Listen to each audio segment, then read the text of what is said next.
মোমো খেতে কে না ভালোবাসে। আর অফিস থেকে আসার পর যখন ভীষণ টায়ার্ড হয়ে যায় আর তখন যদি বায়না করে যে মোমো বানিয়ে দাও, সবাই যেন মোমো বানাতে একটু কষ্ট, কারণ অনেক কিছু করতে হয়। ময়দা মাখো, তারপর বেলো, ম্যারিনেশন করো, তারপর পুর ভরো, তারপর মোমোর শেপ দাও। এত কিছু করে মোমো বানাতে কিন্তু অনেকটাই টাইম লেগে যায়। আর অফিস থেকে ফেরার পর যদি এই বায়নাটা হয়, সত্যিই মাথাটা গরম হয়ে যায়। কিন্তু মোমো খেতে আমি এত ভালোবাসি যে সেদিন বৃষ্টির ওয়েদার দেখে আমারও কিন্তু একদমই মাথা গরম হয়নি। যখনই বলেছে মোমো খাবো, আমিও চটজলদি বানাতে চলে গেলাম।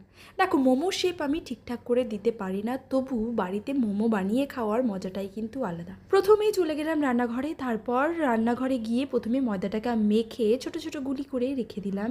তারপর চিকেন বের করে, ফ্রিজে বেশি চিকেনও ছিল না, কয়েক টুকরো সলিড চিকেন ছিল। আর আমার যেহেতু মোমো বানানোর জন্য সলিড চিকেন লাগবে, তাই আমার কোনো অসুবিধা হয়নি।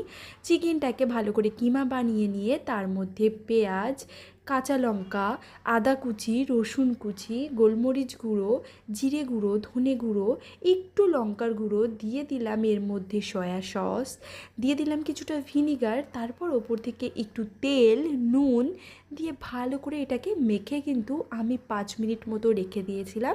আর এই 5 মিনিটে আমি মোমোর যে লেচিগুলো বানিয়ে রেখেছিলাম সেগুলো সুন্দর করে বেলে নিচ্ছি। হ্যাঁ, এটা বেলতেও কিন্তু বেশ সময় লেগে যায়, কারণ অনেকটাই ছোট ছোট তো অনেকগুলো হয়। আমি প্রায় 16টা মতো মোমো বানিয়েছিলাম, আর আমাদের দুজনের জন্য এই 16টা মোমো এনাফ। এবার তার থেকে বেশি পেলে খুশির থেকে তো কিছু কম নয়, কিন্তু নিজে হাতে একা একা এত কিছু করতে একটু টাইম লাগবে বলে আর এর থেকে বেশি বানাইনি। একটু বেশি বেশি করে পুর ভরে ভরে দেখো মোমোর শেপ দিয়ে দিচ্ছি। দেখতেই পাচ্ছ আমি মোমোর শেপ ভালো করে দিতেই পারি না, তবে আমি লম্বা লম্বাভাবেও চেষ্টা করেছিলাম। তবে লম্বা লম্বার থেকে কিন্তু গোল গোলভাবেই একটু ভালো লাগছিল দেখতে। লম্বা লম্বাভাবে করতে গিয়ে একদম বাজে হয়ে যাচ্ছিল, সেই জন্য আমি সবকটা গোল গোল করেই নিয়েছি। এখন দেখো সবগুলো মোমো এরকমভাবে বানিয়ে নিয়ে এবার আমি এটাকে স্টিম করব। দেখো, মোমো বানানোর জন্য আমার কাছে কিন্তু প্রপার কিছু নেই, কিন্তু মোমো যদি খেতে হয় জোগাড় তো লাগাতেই পারি। এখানে দিয়ে দিয়েছি রাইস কুকার। রাইস কুকারের মধ্যে জল দিয়ে তার উপরে আমার কাছে এরকম একটা বোল ছিল যেটা ফুটো ফুটো, এটাতে আমি অনেকবার মোমো বানিয়েছি, সেই জন্য এটাতে আগে ভালো করে তেল মাখিয়ে নিয়ে এবার একে একে মোমোগুলো বসিয়ে দিয়ে আমি রাইস কুকারের ঢাকনাটা দিয়েই ঢাকা দিয়েছি। এখানে চাইলে অন্য কিছু দিয়েও ঢাকা দিতে পারতাম, তবে রাইস কুকারের ঢাকনাটা একদম ভালোভাবে সেট হয়েছিল, সেই জন্য রাইস কুকারের ঢাকনাটা দিয়েই খুব ভালোভাবে স্টিম করে নিয়েছি।